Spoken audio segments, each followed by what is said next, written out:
Hello and welcome back to another episode of Only a Bag, the guide to Italian travel. I'm Nathaniel Mellor. And I'm Darcy Melton. Thank you everyone who's listening for coming back to another episode on this warm and humid day we have here in southern Italy. Yeah, it's nice though. It's lovely. It's like the first time we've had clouds in like a week and a half, I think. It was so stormy yesterday. It was really nice. Rain, hail, wind, gusts of things that gust. Wind, I guess. Various types of precipitation. Yeah, lightning. A lot of fun. It was so beautiful yesterday. Mm-hmm. So now today it's a little cloudy, a little humid, but it's been a nice break from that mid 90, upper 90 weather we've been having. Just like super dry. Mm-hmm. But that's not what we're talking about today. Thanks for bringing us in with some weather, Nathaniel. I feel like, a good radio show should be introducing with the weather. Today here in sunny California. I like it. Yeah. Where we're not in California. And I don't know if it's sunny in California, but you know what I'm saying. It's good though. Today, it's a lovely day outside. It is a lovely day outside. But what are we going to talk about today? So this is Food Month, is what we're in right now. We're wrapping it up, I believe, right? This is like the last episode, or we have one more episode of Food Month? I can't keep track of time, so I don't know at this moment. But it's near the end of July as we record, so it might be our last episodes. Yeah. We will be breaking this one up kind of into two episodes. That is to say that we're recording this back to back. But they're both going to be released today or yes. tomorrow or, the day they're released. They will both be released on Wednesday. The first episode we have, we're going to be talking about digestion because Italians are obsessed with digestion, and I love it. And bar culture, and quickly, we're going to go through just, cocktails that you might have at aperitivo time. And then in the next episode, we're going to do a deep dive into some history of Italian cocktails. Yeah. We're also, I think, just for clarity's sake, we're going to be talking about cafe and bar culture. Yes. I think because here we call it the bar, but that is also the place you get the coffee in the morning. Yes. Not necessarily like the classic bar. Yeah. If that makes sense. Yeah. It's not the pub or the American bar. Yeah. It's Unless the cafe. Can you get a cup of coffee at a pub? I don't know. Some of them, I feel like. Right. Not all of them. We were in Edinburgh and you could just get a cup of coffee. Not like it's not a cafe. It's not like an espresso machine. But I couldn't always. It was only when they had it for them that they would also give me some. That's a fair point. It's a very, very point. Because they had to go downstairs and get the little hot plate and get the little coffee right. maker. It was like, it was a to-do. It wasn't just like a thing they had all the time. Pulling espressos back there while also like slinging beers. Mm-hmm. Cool. I'm very excited. And before we get started, if you're enjoying this podcast, this episode, what is the larger name? Podcast is the larger name for it? Like, yeah. Okay. I was into this series of episodes. We would love it if you were to follow us. We're almost actually at 200 followers on Spotify. I know. That's really cool. I'm very excited. I think we're like 195, maybe 196. So thank you everyone who has been following. It's helpful, I think, for us to know, I don't know, just how many people because we see how many people listen, and then it's cool to know that like how many people took the time out to like open up their phone and click follow, which sounds like I'm being sarcastic, but no, it's amazing. I still think of all of you as like a group of 5 people, and I'm really passionate about the 5 of you. We're like really but it's really crazy to think that there's more than 5 of you listening, and we love you guys. Yeah. I don't have a parasocial relationship with you at all or anything. I'm just excited that you're listening. Does a parasocial relationship work that way, I think? I don't know. I know, right? You always think of, I feel it's always here, we're working like towards the content creator, for lack of a better word. But it's still, I guess like the root of the words still makes sense that way, right? Because you don't know the person. You don't, I have a relationship with somebody I don't know. But also you don't know anything about them. Yeah. I don't know, man. That's what I'm kind of crazy about, right? That's crazy. We've delved into waters where I can't answer your questions. I can't touch the bottom. Yeah. Well, that's the truth for me a lot of the time. I'm really short. Well, that's very fair. We can get like little floaties for you. Or like a maple donut. So yes, Darcy, would you like to... We've gotten fairly off topic. Yeah. But to what you were saying, thank you everybody who listens and who is following us. All of your reviews, there we go, I can talk. All of your reviews and your follows and your likes and everything really means so much to us. Absolutely. Yeah. So click the positive button wherever you are, the follow, please leave us a review. It's immensely helpful for our egos, but also it really helps platforms to know that we exist. Absolutely. And that people like us, and recommend us to a friend if you have somebody who is needing Italian travel tips. That'd be awesome. Yeah. And also, if you ever have any questions, just at the top of the episode, feel free to reach out to us at onlyabagofficial at gmail.com. That's our email. You can also find us on Instagram at only_a_bag. And then we also have a website called onlybag.com. Absolutely. And I think if you're on Spotify, listening on Spotify, you can now comment on episodes. So if you just have a quick question, or if you want like a point of clarification, or if there's something that we maybe glossed over too quickly, or if you notice that we, I guess, brought something up but didn't quite cover it because we got sidetracked for some crazy reason. That's so wild. When does that ever happen? I don't think it's ever happened. Then you can absolutely leave a comment on Spotify. I don't think you can do it on anything else. I don't know if Apple Podcasts or anything like that allow comments, but I know that Spotify wants to create more of a dialogue between the podcast hosts and the podcast listeners. And because we're hosted on Spotify right now, which is how I know we almost have 200 Spotify followers. So if you have any questions, you can just leave a comment there and we'll see it and we'll publish it and we'll answer it, either typing it out or in the next episode if we think it's something that like, oh, we should really tackle that at length. Oh, and if you do send us a private message or an email, please let us know if you would like us to use your name on it. Yes, please, absolutely. We won't use it without your permission. For sure. Yeah. So Okay. I think that's good. That's Should everything. we get into the episode? Might as well just call it there. Yeah, that was it. Nice, that's a wrap. That's a wrap. Okay, so let's first talk about digestion. Yes. Because Italians are obsessed with it. Italians think about food all the time. And I love that about this country. I think it's one of those things that you think is a gross misconception until you get here and you realize, oh, it is not. You all think about food a lot. I think though when you say digestion, if I may like clarify the point, it's not like how the body digests. It's just right. We mean that to be like, why do Italians eat certain things at specific times, or why are certain foods only restricted to certain times, or I don't know, just that sort of mystique. Like, I mean, Italians have told us many times, like, oh, I can't have that. I just had a coffee, or I just had a gelato, or I just had this. It's they like, order their food in a very specific way, that is good for them, so that they can digest. Exactly. It's not like a clinical. We're not going to talk about digestion, how it actually works, because Right. I don't think either of us are qualified to talk about that. Not at all. Nope. I just found out the stomach is above the intestines. Intestines? I don't know why my entire life I thought it was so much lower, and I was like, no, the stomach's somewhere in like the middle. Oh my god, I have one bit of food poisoning, and then I had to like figure out what the stomach was. It was ridiculous. It's Silver lining. 29 years Anatomy. old. You got really good. You got one really good grade in anatomy class I too. think that's exactly right. It And then I clearly got was too not cocky. It was on the bones, where and I was like, I nailed the bones. And then I went to organs next time, and I was organs, probably not like, a I clue. need to know the organs. The bones are important. But kind of to that point, so we're still very American. Like, I don't claim to be at all integrated fully into Italian culture. There's so much I don't know. But anytime you watch a movie about Irish people, you're like, those are my people right there. For clarity's sake. Do I? Yes. Oh, okay. Apparently I do that. So having not been to Ireland, this is like, those are my people. But in Italy for 3 years. But a lot of Irish people in movies and TV shows about Ireland say things that I say.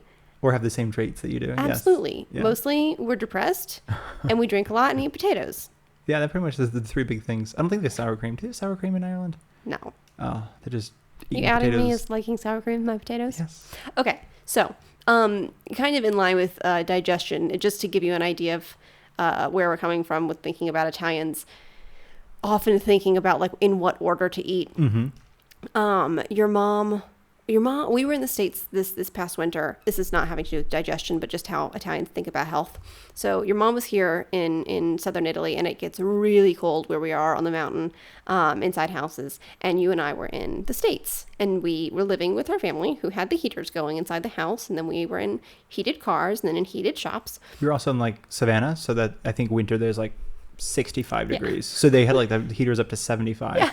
And here, what was the temperature? It usually gets about 30 Yeah. Fahrenheit. So it gets about freezing, a little bit below freezing.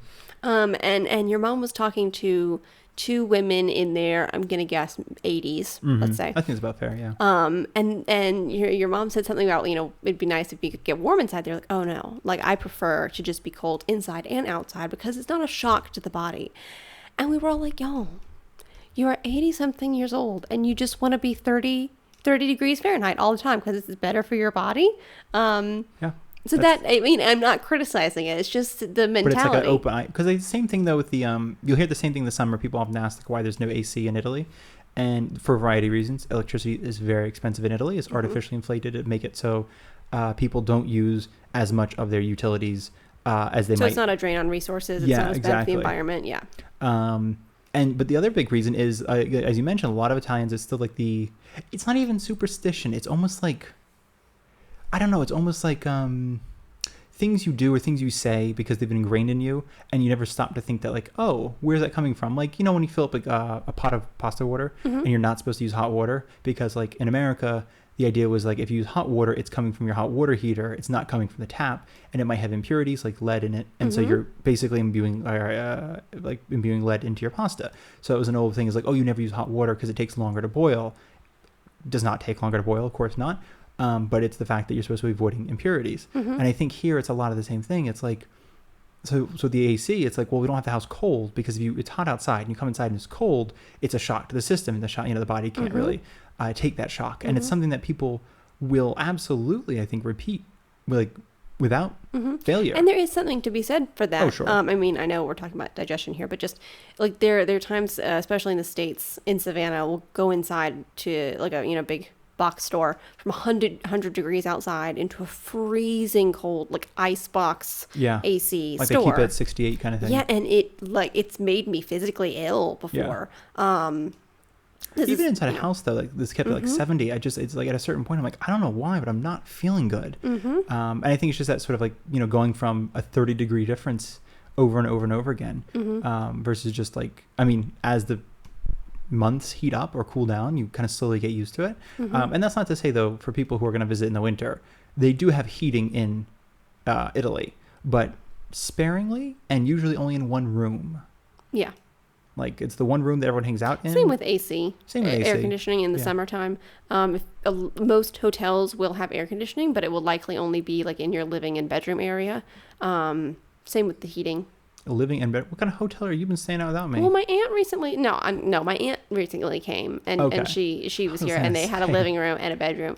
Whenever Nathaniel and I stay places, we stay at the swankiest of affordable places that are one room and a bathroom. Yeah, if it's more than €100, we probably don't stay there. Yeah. So we can give you a really good budget guide. So yeah, but then I think. But yeah, I think it goes to the. I wouldn't call it an old wives' tale, but I think that's almost the category that we would put that kind of thinking in. Yeah, I think that's fair. But there's a lot of validity to that way of living, and that goes hand in hand with the way that I think Italians think about digestion. So do you want to talk about digestion, like or how people eat chronologically throughout the day, like the order of eating things? Yeah, I think that could be like a fun way to start. Okay, so in the morning, if you go to a bar / cafe, you can have a pastry and a coffee. You have to eat the pastry first, then the coffee. Because if you have the coffee first and then the pastry is going to sit heavy on your stomach. Bad for digestion. If I may also jump in there, oftentimes meals, and we're going to get this as a moment, but the coffee is typically the last thing you have. So it's always like pastry, then coffee, lunch, then coffee, dinner, then coffee. And that's something you'll hear commonly, especially if you're going to make friends with Italian, or if you try to offer an Italian, like if you're staying at an Airbnb and you try to offer your host something and they've just had a coffee, a big excuse you hear is, oh, I wish I could have a gelato, but I just had a coffee. Yeah. And it's like, I cannot risk upsetting my digestion over the amount of willpower that it takes to say no to a gelato. I've just had a coffee. And the other thing is, for people who, again, mostly Americans, because we've noticed there's a lot of Americans, when they order like a coffee and like a pastry and a cappuccino, they're expecting them to come at the same time. However, a lot of bars or cafes, but bars in this sense, will not give you your coffee, or will not even start making the coffee until you've signaled that you're done with the pastry. So that's something, if you're expecting them to come at the same time, you'll have to let them know. Yeah, I mean, you have to. People will deliver them at the same time, depending on where you are. If you're in a small town, they might give you a funny look. Yes. Not because they don't like you, but they're just confused. Yeah, they're like, I don't think that's good for you. Yeah, exactly. Like the bite and the sip and the bite and the sip, everyone's like, I don't know what that person's doing. They're going to have a stomachache later. Yeah, this is horrible. And so coffee, you can have milk in your coffee in the morning up until lunchtime, essentially. But it is the Italian thought process that milk in your coffee after lunch, again, sits heavy on your stomach, is not, it's not happy tummy times. I don't know if that's digestion or what, but it's just not good for you. It's that classic, like, can't order a cappuccino after 11 kind of thing, which, to be very clear, I don't know how followed that rule of thumb is. Like a lot of places will let you order one. And they're not going to ban you no, from they'll let it. you order one. It's just that most Italians won't be having one after lunch. And I think that, and I mean, people have seen like TikToks, I imagine. I don't know if anybody watching this is on TikTok. Darcy and I are not on TikTok, so we don't really know what's happening on TikTok. But you'll see videos sometimes where like the servers refuse to like bring out cappuccino with somebody's meal. Because in the States, it's really common like to go to a cafe and have like, I'm gonna have a salad or I'm gonna have a little sandwich and a cappuccino. Like avocado toast in your cappuccino. Exactly. And then, but here that's not a thing. You have to have it, basically you have to eat your meal with your drink and then they'll come out with a coffee. And of course, this isn't like, this is mostly probably for TikTok. This is not something that you're actually gonna get in trouble with. It's just it's just one of those weird little picadillos of Italy that like, I don't know, this idea of the digestion is such a part of the food culture that it's kind of like, we're not going to let anybody ruin it, especially like... Yeah, but you and I have never, at least to my recollection, we've never encountered an Italian like refusing us service in that way. For sure. I do, and not to discredit people, but I think there are probably some videos which are real, and then there are a lot which are fake just to get likes. I mean, we all know that. It is the internet. Yes. The internet tells lies. No. But you can still order, like you said, a cappuccino after lunchtime, but Italians probably won't. Okay, so we have the morning. You have your pastry if you want a pastry. You had your coffee after, because they will wait to make your coffee. They also, this kind of goes along with us talking about bar culture, which is cafe culture. We're just going to say bar. When we say bar, it means it's a cafe. They have sandwiches often. They have little coffee. Slices of like the kind of cafeteria pizza. Yeah, often. It might be a gelateria, but basically all of that is together. So we're just going to say bar, just so you know. Okay, so at the bar, when you order a pastry, or if you go up and order a coffee and you say, oh, I have to run to the bathroom, they'll wait for you to come back, or they'll wait for you to finish your pastry. They're very correct about making sure that you are like prepared for your coffee. Yeah, they're not going to let it get cold, which is really, really cool. Okay, so you've had your pastry, you've had your coffee. You go about your day, you go to work, you go touring around. The next thing involved with digestion and eating is an aperitivo, which is it's like lightly alcoholic beverages or non-alcoholic beverages if you prefer. If you want like a little light bite, tiny sandwiches, often little olives, things like that. That's to get the ball rolling on your eating. Yeah. That's to stimulate not digestion, stimulate your appetite essentially. Yeah. And that happens. It's not required, but it happens before lunch, and then you have lunch, and then you have your coffee after lunch, and then you have the afternoon, and then around, at least here in the South, around 7-ish in the evening is another aperitivo to get your appetite started, and then you'll have dinner and possibly an amaro, which is like a digestive bitter, and then coffee if you want it, and then that's your day. Mm-hmm. Yeah. But it's very structured to make sure that you're eating things when you should be, so that it's best for your body. And if I may, add on that, you mentioned a couple times just pastry and coffee for breakfast. Italians typically don't do a big breakfast. They typically just do, as you mentioned, pastry and coffee, and that's it.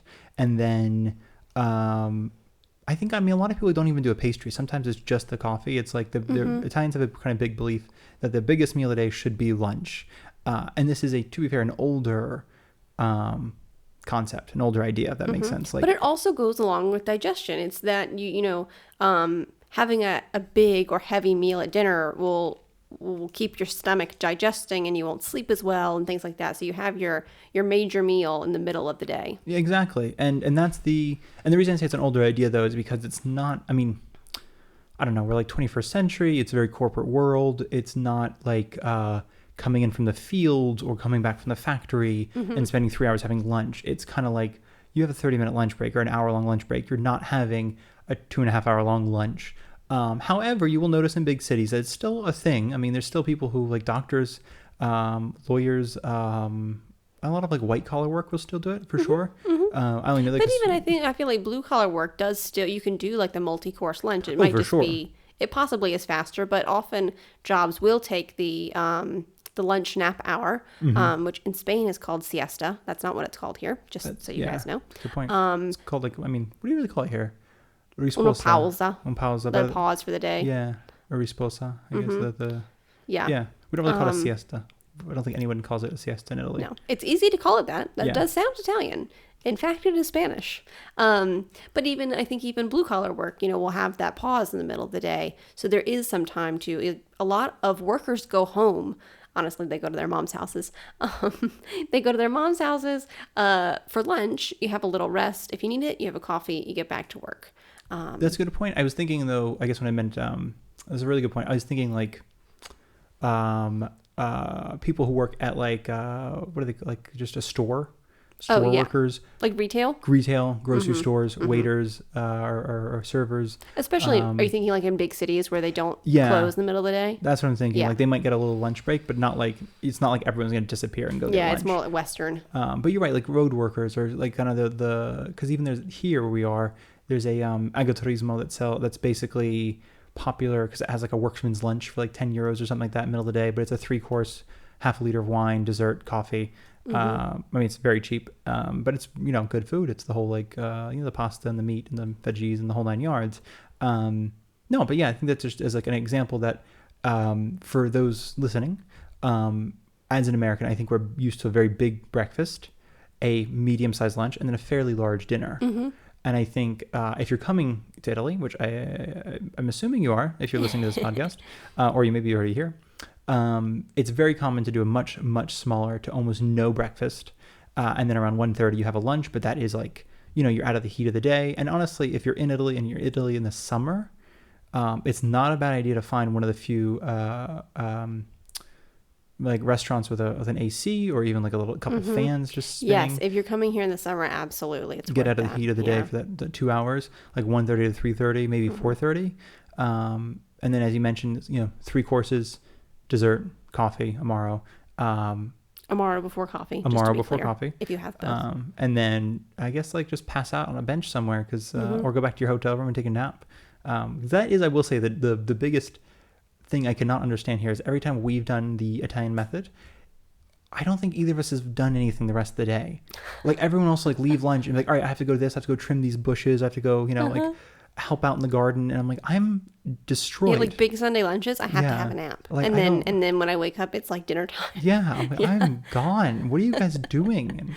And so I don't know, I feel like the sugar high and then the crash and then, I'm all over the place. I do feel like you and I indulge ourselves though. Or gorge ourselves, like when we often go to a friend's mom, we can describe him that way. Or we've talked about Luigi. We go to Luigi's mom's house for Sunday lunches sometimes, and it's a big lunch, and she makes awesome food, and then she makes a wonderful giant dessert, and she's always like, "No, your kids have some more. You need some more dessert. You just have some more. Oh, have some more wine. You should probably have some more digestivo. Oh, do you need a coffee?" I'm like, Carla, one coffee is not going to rectify the sleepy situation I have created for myself. Half a cup of sugar and then like 3 alcoholic little like limoncellos or something, and then the wine. I'm like, I need a nap in the garden. Can I nap in your garden? Gotta wheel out the chairs to nap in the garden.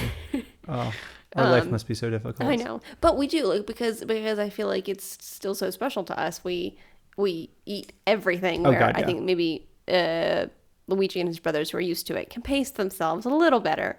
Yeah, and they have one serving, and then like the rest is for leftovers. Right, and then they go back to their day, trimming the hedges and stuff. Yeah, and I think that's even a thing like, and I mentioned a second ago, because like dinner is not as big. We've mentioned in the previous episodes, maybe previous 2 episodes, that pizza, for instance, is just a dinner. It's not a lunch, and that's because it's considered a very light fare, a very light food.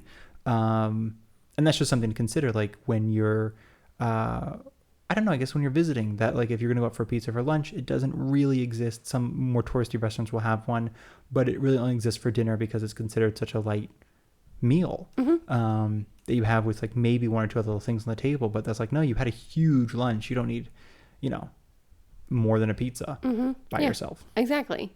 And I realized, just to be clear, like whenever you're having lunch or dinner are often organized, unless it's pizza. Pizza's 1 course.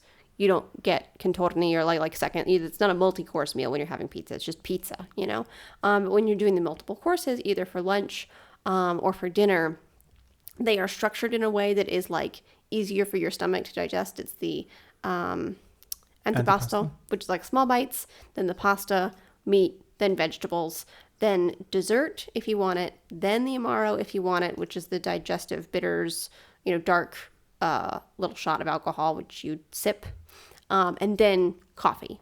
And that is the way that your body processes it most efficiently, according to Italians. And I think they're right. And if you do want to try that out, like if you're like, that sounds amazing, I want to do that when I get to Italy, or I'm already here, and you want to try out the full course, that other thing I think we've mentioned in the past 2 episodes ago, is that in Italy, by and large, if you're not at a very touristy restaurant, the table is yours once you get it. Like, it's yours for the night. They don't expect to turn it over. There's no like, it's an hour and a half and we have to turn the table and get a new 2-top or 4-top in there. When you get a table, they just assume it's yours for the evening. And that's often why too, like, like sometimes you go to restaurants and then it'll be empty, but like, unfortunately there's no space. All these tables are reserved and we can't put you before somebody because there's not really a concept of you're going to be done eating and then leaving before they're here. It's like, I don't know, there's a very prevalent in the South, but not even, like even in Siena, it was, which is not the north, but it's more north. Yeah. And Florence, we noticed it was just like, once you're there, you were there. Like if you want to, get there at 7:00 and leave at 11:30, it's like, that's totally fine. There's no side glances. There's no like, oh my God, you guys need anything else? Like, right. You're there for the night. You're having dinner. There's no like pushing and, like you said, flipping tables, stuff like that. There's really, it's definitely more relaxed. And that way, I think that's also the reason I bring that up is just because don't think you have to eat all that food in like 45 minutes. Oh, absolutely like, not. No, it's like a 3-hour situation. Yeah. And if you want to take the first course and then, the pasta, and then chill out for a minute, have a conversation, drink some wine, and then take the meat course, and then again, chill out for a second, drink some wine, and then dessert kind of thing, then, that's totally fine. Very respectable. Everyone here does it. Yeah, absolutely. Should we get into bar culture? Yeah, I think that's a pretty good, easy jump. Okay. It's not like a huge section, but I mostly want to talk about it because when I went back to the U.S. about a month ago, I was there by myself and just for a few days, and I didn't like it was a weird time personally, and my family had a lot going on, but I found myself not knowing how to structure my day without like the bar. meaning the cafe. Like in the morning, it's so easy, not that we do it every day, but it's so easy to structure yourself around the Italian bar. Absolutely. Because you can go there for breakfast. I certainly go there often for a morning coffee. Then you leave, you have your morning. If you want to, you go back for the aperitivo or a coffee after lunch. You go back home or whatever, and then, aperitivo after. And it's not even that you have to drink coffee or that you have to drink alcohol, but it's just a way of like the community gathering somewhere, it's a gathering place. And that third space we've talked about in some previous episodes. Absolutely a third space. And you'll see, especially in the South, and especially here, it's particularly like men and older guys will just congregate around the bar, even if they're not drinking anything.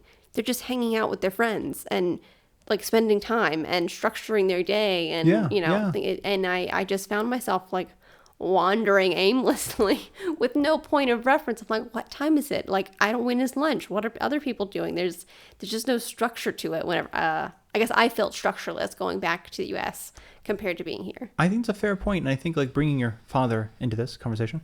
No, he's somebody who has like two predominant spaces. He has work and he has home, but then he tries to carve out that third space occasionally. He really likes reading, like Clive Cussler novels, in like McDonald's or in a barbecue joint, or he's like any place that he will like let him sit down for an hour and a half and not bother him.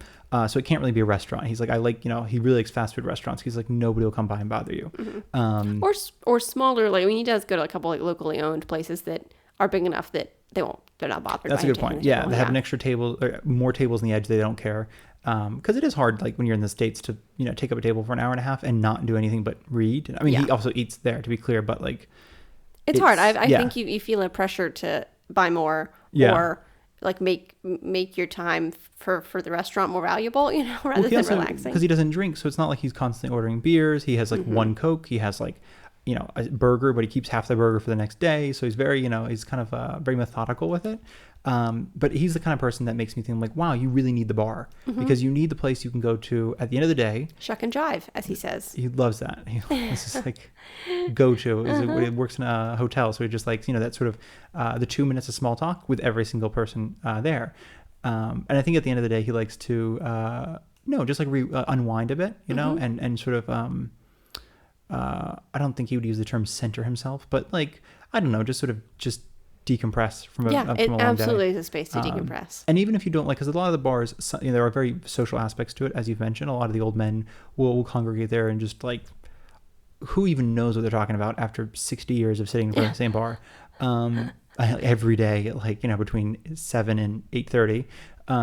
But no, it's something that there's no real expectation from you. You have a beer, you sit down, that's your table. You want to read the paper? Read the paper. You want to read a book? Read a book. You just want to sit there? You want to watch something on your phone? Because apparently Italy has no problem with people watching movies or videos loud, full volume on their phones in public. Do that. No, so it's I think for me, like that's, I think the thing. It's like, it's always but even in like Savannah, for example, we come from a city, if you have not been to Savannah, it has a lot of cafes. It has a lot of cafes in very nice areas. It's not like one of those places with cafes and strip malls. Which I think some places do. It's like trying to make a strip mall cute, and I'm like, that's difficult. No, but it's still not a gathering place. You don't go to the cafe 3 times a day. You go more than twice, and people are like, are you here again? And it's like, I don't know where else to go. Like, I need to relax. I don't want to go home. I don't want to go back to work if I don't have to. I want somewhere I can relax, chill, sit, spend very little money. That's the thing too. I think in the US, our experience, like I'm in Savannah, like coffee has become, a regular cup of black coffee is like $3 or $3.50 a lot of the time. And that is not very affordable. Where here, espresso in the town where we live in southern Italy is €1. And even that is expensive. It used to be 80 cents. Yeah.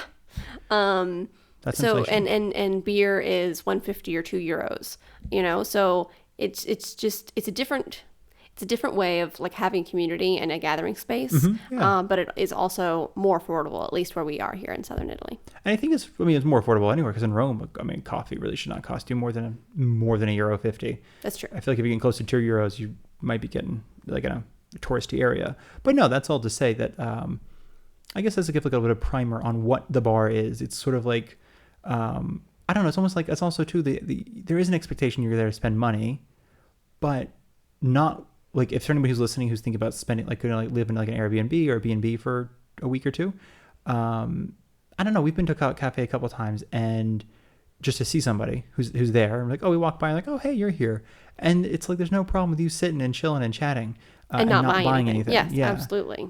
It would be weird if you just went in and read your book and kept a whole table without buying anything. Yes, just for a point of reference. That would be weird. But if you're in there by yourself, you have a beer and you read your book, fine. If you're in there by yourself, you have a coffee, read your book, and be there for as long as you want.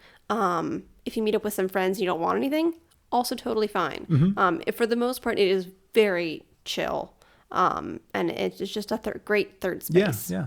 Which I think brings us perfectly to the next part of this, is table service.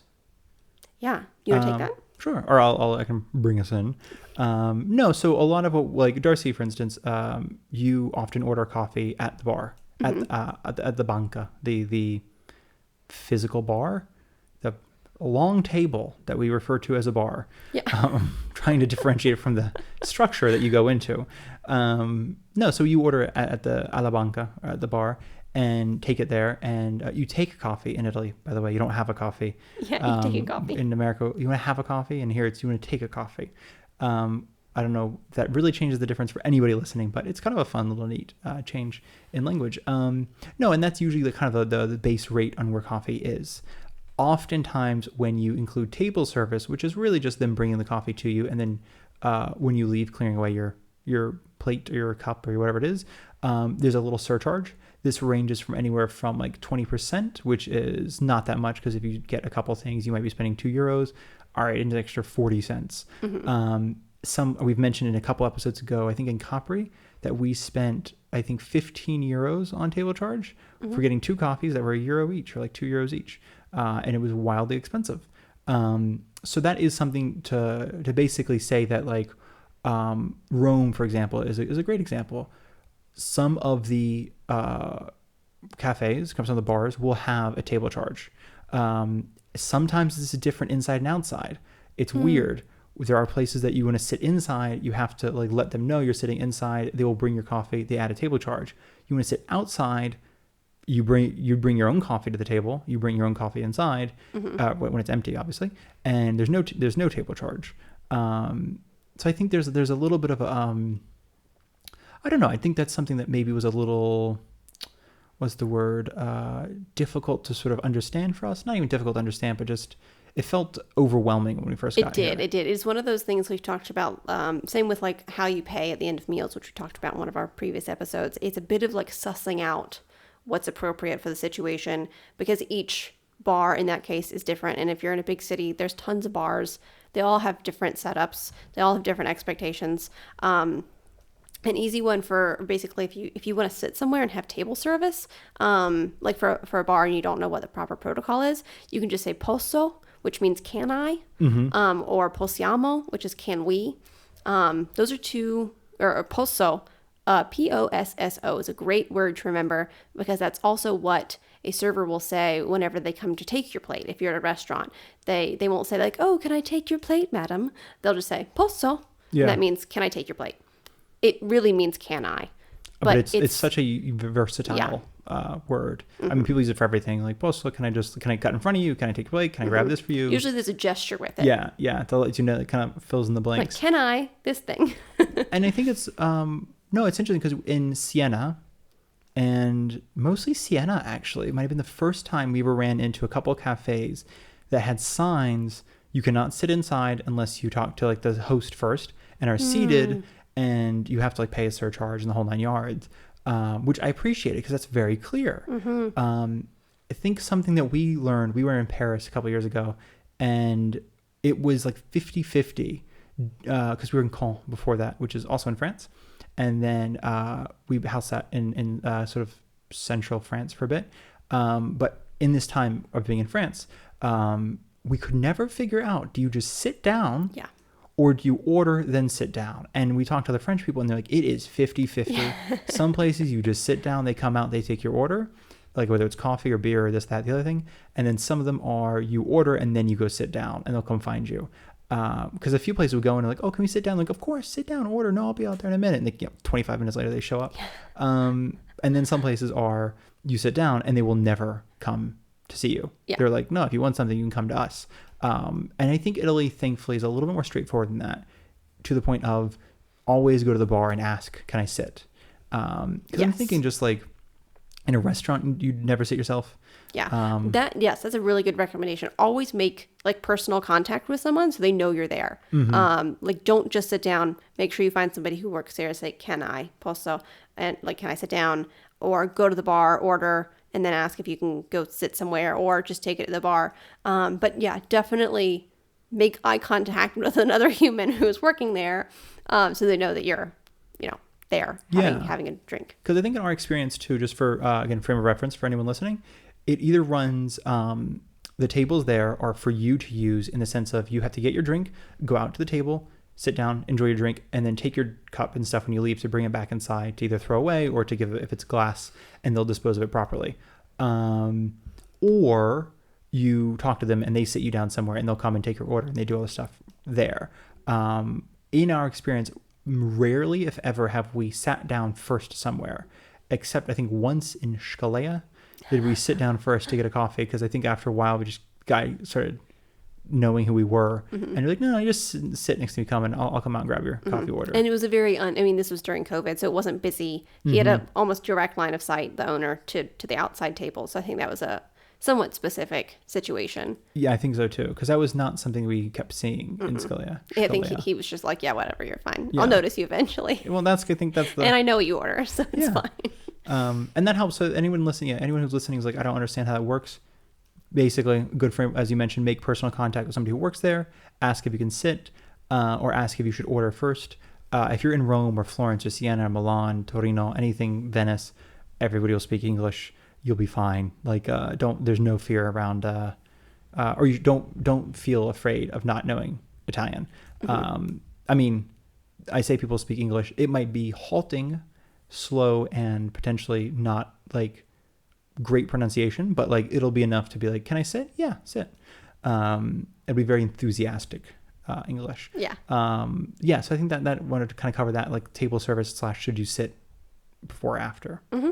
If that's fair, if that makes sense. Yeah, I think that's good. So before we go on to our next episode, basically, Sorry, I was gonna say before we had a couple other things. Did you had some other coffee culture or cafe culture things you wanted to mention or no? No, it's mostly about it being a third space. Oh, okay. Because I was going to say too, like if you go out with friends, this is something that if you hang out in bars in America, but it typically is, for what it's worth, it's whoever invites somebody to a drink Yes. is typically, and again, if this were written, heavy emphasis. It's italicized, maybe like bolded italicized, unless it takes away emphasis. It's typically whoever offers a drink is paying for it. Mm-hmm. In Italy, it's kind of that classic fight over, can you get to the cash register first? Can you sneak some money to somebody, pretend to go to the bathroom, and really you're paying for drinks? There's kind of it's weird though. It's almost, again, this is something if you're coming here to live, and again, we'll get into those episodes later on, like how to live in Italy. But if you're coming here because you have Italian friends, if you're coming here because you're going to, we know people who had a Italian transfer student. What is that called? Somebody comes into America to live like as a student. Foreign exchange student? Thank you. And they go back to live with that foreign exchange student's family. Mm-hmm. Because we have a few friends who've done that. This is just something for, I guess it's kind of very specific to if you're going to be here living. But while we've noticed like Luigi, for instance, when we first got here, he'd be like fighting to pay each time. And we're like, oh, okay, you're being polite. Like maybe Italians just pay for things. Mm-hmm. We realized, I think even my mom had to tell me at a certain point, she's like, you guys need to pay. Like it's getting to the point where it's like, you have to fight. Otherwise it just seems really rude. And we're like, oh, I thought he was being like, oh no, I'm paying, you're my guest. And it was like, no. He loses face if he doesn't fight for it. Mm-hmm. But he's also going to be sort of harboring a resentment. He's like, they didn't even try to fight to pay. That was a couple years ago. We've gotten so much better at it since then. But no, but Italians do it with each other. It's. Oh my God, yes. Like anytime we go out for drinks with a large group of people, several people are fighting over who pays, and then often one person will pay, and like the inviter of the group, potentially if they're not the one who got to the cash register first, if someone else did it sneakily, there's this like sadness of like, oh, they paid ahead of me. Yeah. Which is totally fine. Like that's how it should be. But yeah, so there's, if you invite people out for drinks, it's understood that you'll be paying. But if you're with Italians, they will also, they'll try to do it too. Yeah. I think there's an expectation they'll still try, but that's just in case you meet friends or you meet people or you're going to go to a club or something. Anytime you're going to invite Italians out for a drink, when you invite them, it is assumed that you will be paying. Even if they try to fight you to pay, it's still assumed that you will be paying. So it's like if they're putting up a fight, you have to put up a better fight. And I think we mentioned in a previous episode too, again, this is small little things that are probably never going to affect you, our dear listener. But we thought we'd put it out there just in case. If you are at a cafe and you're having a drink, if you're at a bar and you're having a coffee in the morning and you see somebody come in, it is typically, it's good behavior to pay for their drink. You don't necessarily have to hang out with them. If you know that person. If you know that person. That? Okay. Yes. It's not just a random person. There's the extended coffee. Is it extended? Suspended coffee, which is slightly different in that could be for a stranger, right? Typically for a stranger, yeah. For somebody who can't afford a coffee. But what you're talking about is whenever you're in the bar and you see somebody come in who you know, then you pay for them. And it's often like, here it's like a friend, a neighbor, a business acquaintance, something like that. Because as you mentioned earlier, coffees are 80 cents to €1.50 in a city. They're not expensive. You can get coffees for 6 people and spend like $10. Mm-hmm. And the same way that and drinks, essentially, it all comes around in a cycle. If, like you said, you're planning on living here, you're here for an extended period, you'll pick up someone's coffee tab, and the next time somebody else will pick up yours. Like it just universally ends up happening that way. Exactly. Same with drinks. Eventually, it all evens out. Yes, and I think that's the thing, because I think the first few times that you and I paid. And even like Luigi's a great example. He'll go a month and he's like, I am just in the hole on coffees. Like I spent like €40 on coffees this month. But then he'll have like weeks and weeks in a row where he's like, I haven't bought a single coffee. I keep going in and people are like, hey, Luigi, good to see you. Have a coffee. And again, there's no expectation you have to hang out with them. But if it's like, again, if you're coming here, like on a not exchange program, but like for study abroad, or if it's, if you're at a cafe and you're renting an Airbnb from somebody and they come in, these are the things. It's like, it shows like that you're a little bit, it shows that you just did a little research on Italy is more than anything else. Shows that your little appreciation for the culture, where you're like, oh, let me get your coffee. So yeah, I think those are the big things. And then lastly, I think one of the other ones is just the that buying thing. It is round for round typically. Like it just, again, good behavior. It's like if you're out for drinks with somebody and they pick up that round of beers, it's assumed that with somebody else at the table, if they're going back for drinks, will be picking up the next round. And that doesn't always happen, because sometimes, especially like when we're in a big group, people don't always finish their drinks at the same time. That's the thing. So sometimes one person will end up picking up the tab for the first round and like seconds. It doesn't always work that way, but it's a good practice to try to pay for other people and be respectful, and don't stress out about keeping track of tabs and stuff. But just the best practice is that if you someone else paid for the first round, they've already settled the bill for that, then you go pick up, the second one. The second one, exactly. So I think that those are the things, like, again, a lot of these are kind of common even in America, but I think even in America sometimes it's not so much like, rarely, I don't know, like I was just seeing in movies, like, drinks are on me, fellas. I don't know what kind of movies I watch. But like in real life, my friends are like, drinks are on you guys. You pay for your own drinks. Cash at the bar. Yeah. Okay, so thinking about this, I just thought about this. In the same way, in the States, I feel like not always. There's some places that you and I've been in the States where you go up to the bar, you get a beer, and then you pay in that moment. Or you're like, I'll start a tab, which always feels so fancy. And like, I do that, and then I just get one drink, but then I feel fancy. I know, right? But I like to start the tab anyway. I'm like, you throw it on the tab. Put it on my tab. Yeah. But so where was that going? Oh, here you don't usually get, your drinks and then pay and then go have them and then pay for the second, go back in and pay for the second. Usually it's you order what everybody wants, you go hang out and have your drinks, and then settle up at the end. You pay basically at the end when you're done. Yes. Because you can keep going back. Like they typically, to a lot of cafes, will just have like a little piece of paper and they'll just be, the Americans or whatever it is has ordered this many beers and this many Campari sodas and Aperol spritzes and this, that, the other thing. So you can keep going back and like another round, and they'll just keep adding to the thing. And then at the end, you settle up and you pay. That being said, there are two minor variations to this. The first one, we've only experienced it once. It was weird for everybody at the table, including the Italians, but it was when they brought the drinks to the table and immediately asked us to pay. Is that where we had the weird Campari? Yes. That was the weirdest place. So just to set the scene for you guys, we were in what was supposed to be like this hip part of Rome. We were meeting up with Prati, I think. Yeah, but it was supposed to be like the hip part of Prati. Yeah, exactly. It was like a hipster bar, is what it was, and it was like a renovated newspaper stand. Exactly, which sounds very cool. And it was like on a main road, fine, but we ordered a Campari. Like several of us ordered a Campari soda, which is often like a €1.50 or €2 or something. Like, it is a very cheap, lightly alcoholic aperitif beverage. In a big city, it might be up to $5, but yeah. You think? Yeah, because I think some places in Rome that are nicer, it's like $5. Okay, well, I guess at the time it wasn't. I didn't feel like that much. But anyways, it's not very expensive. It's like the cheaper of the drinks you can get. Like, it's for sure usually in line with the beer, price wise. For sure. And it's a small little thing. It's like not a few sips, but it is smaller than a beer. Yeah, several sips, maybe. It's several Nathaniel sips.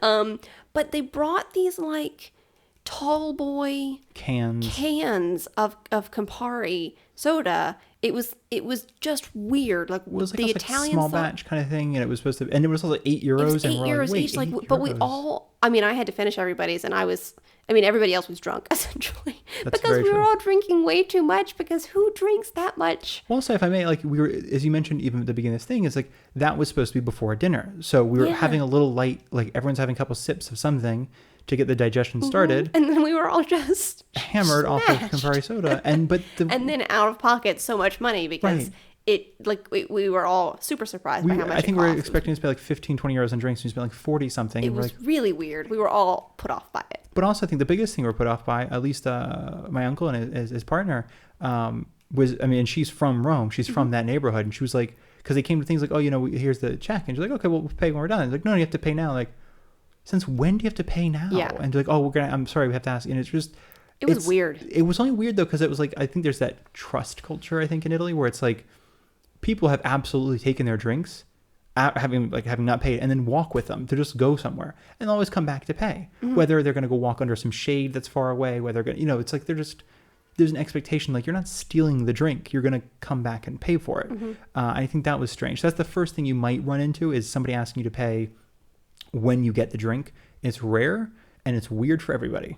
And the other one is that sometimes in bars, especially in the north, there will be a pay first and then take your little ticket up to the counter. Yes. I say in the north, but this is really common at like train stations and airports as well.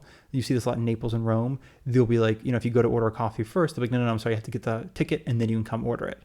That's just to prevent people from, I think, doing exactly that sort of dining and dashing thing onto their train, which makes sense. However, as a word of warning, it can be a little complicated, because if you want to get a pastry and you're not sure what it's called, I don't think I've ever been in a place where the pastries are remotely close to the cash register. Yeah. So I have to bring the cashier all the way over to the pastries. I'm like, what is that? Can I get that? I want that one. And I want one of these. And I want one of these and in one bag. And then we have to walk all the way back to the cash register. There's a line of people wondering why I left to pay for it all. So that I will say the other thing you might see is just that sort of like pay first and then get your drink. But typically order your drink, go sit down, have an afternoon, and then settle up when you're done. Yeah. And I think that would be almost, I think, all the bar culture kind of stuff, cafe culture stuff. I think so. Yeah, those are really good. I think that's pretty much, yeah. Do you want to run through just a quick list of aperitivi? Yeah. Okay, so I'm going to run through. It's only a 50-minute episode. You kidding me? This is minor league stuff for us. I'm just going to run through a list of, if you're wanting to have an aperitivo here in Italy and you don't know what to order, these are just a short list of classic drinks that they will have. One quick note is that Italy does not have much of a cocktail culture. Very true. That's changing, but still, it's just not expected. Like, you don't go to a bar and order like a Long Island iced tea. They're not going to know what that is. Or Manhattan or anything like that. Yeah. Gin and tonic, they'll know what that is. That's not a classic Italian thing, but they'll know what it is. If you explain tonic water, sometimes. Yes. If they're young, they will have no idea what a gin and tonic is. That's true. The more, not even young, but like if there's like an 18-year-old bartender working, like gin and tonic, they're like, I don't know what that is. Not that they don't know what gin and tonic is. It's just not something that people is Italian order. At all. Yeah, that much. Yeah. But again, that one is changing. I've seen it more on like, for sure. On signs for offer under cocktails or whatever. Also the Amalfi gin, Malfy, which looks like mayfly for some reason to me. But no, that's a popular brand of gin that I think popped up now in like a couple different TV shows and movies, and it's technically supposed to be Amalfi Coast gin. So it is like, there is a gin culture, at least, that's coming around, which it will lead to a cocktail culture. Some of the cocktails that I'm going to talk about have gin in them. Well, there we go. But they don't, just gin and tonic is not necessarily. Yeah, like, it's not classic really. Italian. Good point. So, quick list. Basically, Aperol Spritz, big classic. Campari, you can get that, like we said, Campari soda is a classic that basically comes in like a tiny little glass bottle and they'll pour it over ice. You can also get a Campari Spritz. Then you have the Negroni, Negroni Sbagliato, which is a little bit different, like mistaken Negroni. The Americano, which I just learned about today. That's a much more northern thing. Yeah. And then Prosecco. So those are big, classic, staple alcoholic aperitivo beverages. Yes, yeah. And then there's a few that I have here that are analcolico, which means non-alcoholic. So Crodino is something that I think it's a bitter, which is not alcoholic. It's like a brand name as well, for what it's worth. It comes in the same bottle essentially as the Campari, but it's like a golden color where Campari is red. Cedrata, which we both really like, which comes from the cedro. Yeah, it's like a lemon citrus. soda, basically. And then Chinotto, which is also a kind of citrus, but that's like a bitter, dark soda. It's a bitter orange, yeah. Thank you. Gasosa, which I think is like a sparkling sugary It's almost like water. Sprite though, because it has a lemon lime Yeah, some flavor. citrus in it. Yeah. Yeah. And then just lemon soda is a thing here too. Big thing. Ginger. It's less of a thing here in the South, but it seems to be that there are like similar to the Campari. There's like a little ginger drink, ginger Very soda cool. thing. Did not know this. Yeah, This is we don't have that podcast here. research. But and then you can also just get, Coca-Cola is a thing. If I may jump into, you mentioned 2 spritzes. We'll get, Darcy is going to give us the whole background into what those all mean. But I just, for those of you who are not that interested in drink culture and drinks and cocktails and don't really want to listen to the next episode, I thought it might be appropriate to mention that spritz after something just means they put Prosecco in it. Yes. So Aperol Spritz is Aperol Prosecco. Aperol Soda is Aperol and Club Soda, or really just sparkling water. Campari Spritz, and those are the 2 popular ones, but you could really do a gin spritz if you wanted to. I mean, you can do anything spritz. That just means they put Prosecco in it instead of typically bubbly water. Yeah. I think. Well, they do technically still have some bubbly water in them, but Good point. But Good point. it's the Aperol, which is the liqueur, and the Prosecco, like you said, or the Campari, which is a bitter, and then the Prosecco and club soda, bubbly water. Yeah, that makes sense.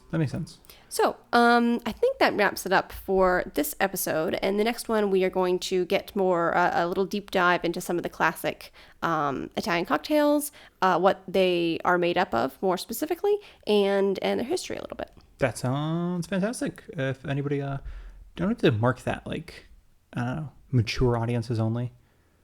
No. You know, like on YouTube and stuff, they have they kind of crack down on people like having a drink while doing stuff. We are certainly not encouraging anyone underage to be drinking. That being said, drinking age in Italy is 16 for beer and wine. Mm-hmm. So and then is it 18 for hard alcohol? Okay.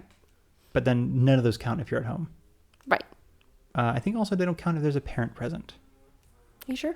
Something weird about that. If you get a parent's permission, it's kind of like, I mean, you probably shouldn't give like a 3-year-old a glass of wine, but 8-year-old, I think it's like cards in the, That they don't know. That's not a good joke. I don't think it's a joke. I think it was parenting techniques that Darcy doesn't approve of. My mother, Darcy, was a very... Okay, well, the point is we're not encouraging that. So, yeah. So listen responsibly. Let's say that. I like that. Listen responsibly. I like that. Yeah. And thank you everyone for joining us for this episode on why Italians are so... not even fond of their digestion. What is it? They're particular. They're particular on their digestion. It opened up a lot of... it made a lot of sense, I guess. Yeah, it does. Especially when you combine it with the other episodes we've talked about, like the courses and this and that and the other thing. I think it really makes you're like, oh, that explains so much as to why Italians do the things they do around food. Mm-hmm. So thank you everyone for taking that gastro journey with us. Gastrological? There we go. I was like, there might be a word I'm missing there. Gastrological journey. I didn't want to do gastrointestinal journey with us. I don't know. Thank you, everybody, for listening. Like we said before, if you have any questions or comments, you can reach us at onlyabagofficial@gmail.com, on Instagram at only_a_bag, or on our website, onlyabag.com. Very simple. Right? That one's easiest. Yeah. And like Nathaniel said, you can comment now on Spotify if that's where you're listening, and possibly elsewhere. And we love all of your reviews and likes and follows and everything like that. It really makes us so happy. And thank you guys, everyone, for listening, for posting, for letting us know that you're listening. We really do appreciate it. It I don't know. It helps us do what we do. So thank you. Thank you, one and all. Yeah. It's Tiny Tim, I think. That's God bless us. Everyone? Well, thank you, one and all has to be somebody else. Okay. So we're going to talk to you momentarily in our time. And possibly momentarily in your time, too, if you just click play on the next one. So, yeah. Thank you all so much for listening. Thanks. Talk to you in a couple minutes.